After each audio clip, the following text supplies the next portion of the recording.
It is the winter of 1944, and somewhere along the frozen tree line of the Hürtgen forest, a German infantryman is crouching in his foxhole. He has survived the Ostfront. He has survived Normandy. He has learned, through the cruelest kind of schooling, to distinguish the sound of every Allied weapon, the crack of a Lee Enfield, the low bark of a Sherman 76mm gun, the thump of a mortar leaving its tube.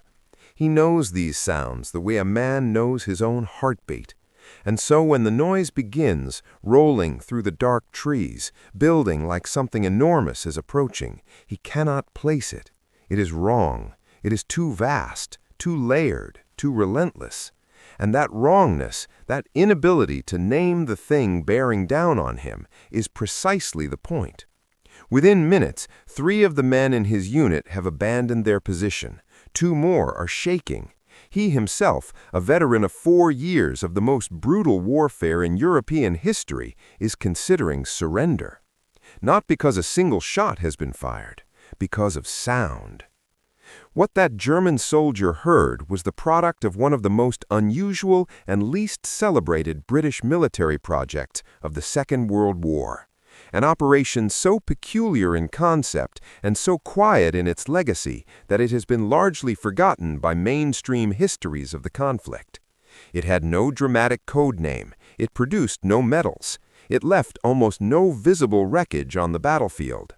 What it left, instead, was silence. The silence of men who had been driven out of fortified positions, caused to flee from defensive lines they had held for weeks, simply by listening. The British had found a way to weaponize sound itself. To understand why this mattered, it is necessary to understand the specific and grinding frustration of the Allied advance through late 1944. The initial euphoria of the Normandy landings and the swift liberation of Paris had given way, by autumn, to the grim mathematics of a war that refused to end on schedule. The front had stiffened. German forces, fighting now on their own territory and with the particular ferocity of men defending their homeland, had dug into positions of extraordinary stubbornness. Every village became a fortress. Every river crossing became a tactical problem requiring resources, men, shells, time that the Allied command was increasingly reluctant to spend on a war that everyone believed should already be over. The casualty rates in operations like Market Garden and the Hürtgen Forest campaign were not just tactically damaging, they were politically untenable. Something had to change. The question was what? Conventional artillery could reduce a fortified position to rubble, but rubble was itself a defensive obstacle.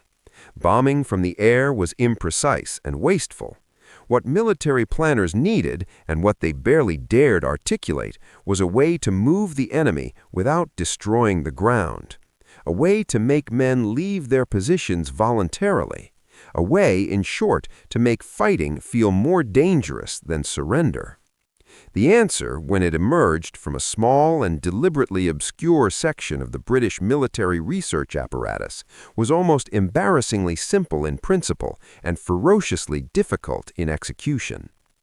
The development of what would informally be called the noise machine, though its operators used more clinical designations, grew out of work begun in 1942 at the Directorate of Miscellaneous Weapons Development, a body whose deliberately vague name concealed some of the most inventive and unconventional military thinking of the entire war. The DMWD, operating out of facilities at Farnborough and connected research establishments, was essentially Britain's institutional home for ideas that were too strange for conventional military departments to take seriously. It was here that sound was first proposed not as a byproduct of warfare, but as its primary instrument. The core technology was based on a principle that had existed in civilian audio engineering since the late 1930s, the directional projection of amplified sound using exponential horn loudspeakers. In commercial use, such systems had been employed for public address work, for broadcasting in large open spaces, for the practical business of making a human voice carry across distances that otherwise would swallow it. The DMWD's innovation was to take this existing technology and reorient its purpose entirely. Rather than projecting a human voice, the system would project carefully selected and layered recordings of battlefield sounds, specifically the sounds of armored advance, tank engines, tracks on frozen ground, the metallic clatter of equipment, the low harmonic rumble that precedes a column of armor by several hundred meters in open terrain. The equipment itself was mounted on standard military lorries, the vehicles no different in appearance from 100 other support units moving through the rear areas. Each lorry carried a diesel generator roughly the size of a domestic wardrobe, producing enough electrical power to drive a bank of amplifiers capable of output measured in the thousands of watts. The horn assemblies that projected this output were by civilian standards enormous, each individual unit spanning roughly 1.2 meters across the mouth, constructed from aluminum sheet to keep the weight manageable, and arranged in clusters of 4 or 6 to create the directional spread that the operators required. The recordings themselves were made on steel wire magnetic recorders, a technology then at the frontier of audio engineering, and could be played in loops, layered, or adjusted in pitch and tempo by the operator to simulate different scales of advance. A skilled operator, it was said, could make a single lorry parked in a wood sound like a company of armor on the move. The effective range in open terrain under optimal conditions, cold air, clear night, no competing wind noise, was estimated between 1 and 2 kilometers. In forested terrain, where sound behaves differently and the directional cues that a listener can locate a source are disrupted by echo and absorption, the psychological effect was considerably amplified. Soldiers in foxholes could not easily look for what they could hear. They could only listen and imagine. If you're finding this interesting, a quick subscribe helps more than you know. Field deployment began in earnest in the late autumn of 1944, primarily along the Anglo-Canadian sector of the front.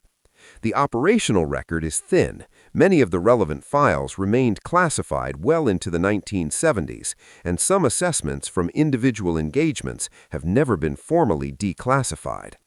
What is documented, through a combination of divisional after-action reports and the post-war testimony of German prisoners, is that the system produced measurable results in at least a dozen separate engagements. German infantry who had been assessed as well-positioned and unlikely to yield without significant artillery preparation withdrew in several cases before any ground assault was launched. In prisoner interrogation reports from this period, descriptions of a sound like hundreds of tanks appear with enough frequency to be treated as a consistent data point rather than individual confusion. The Germans, for their part, were not entirely without sophistication in this area.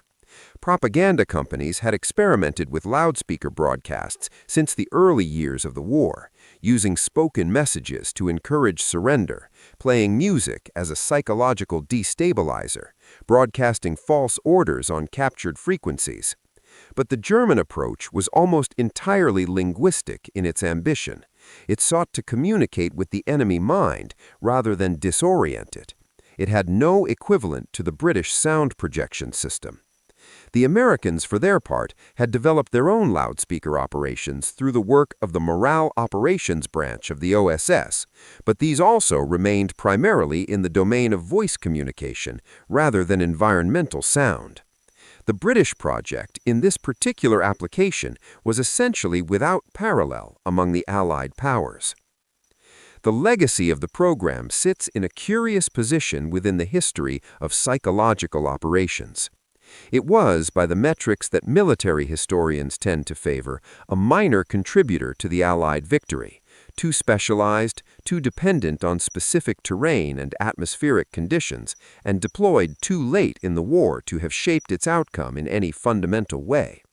But measured against the question of what it demonstrated, it was something rather more significant. It showed that the boundary between a weapon and an experience was, under the right conditions, negotiable. That what a soldier believed was happening could be militarily decisive as what was actually happening. That fear, conjured from nothing but sound rolling through dark trees, building and building until the men in the foxholes couldn't stand it anymore, the British understood this.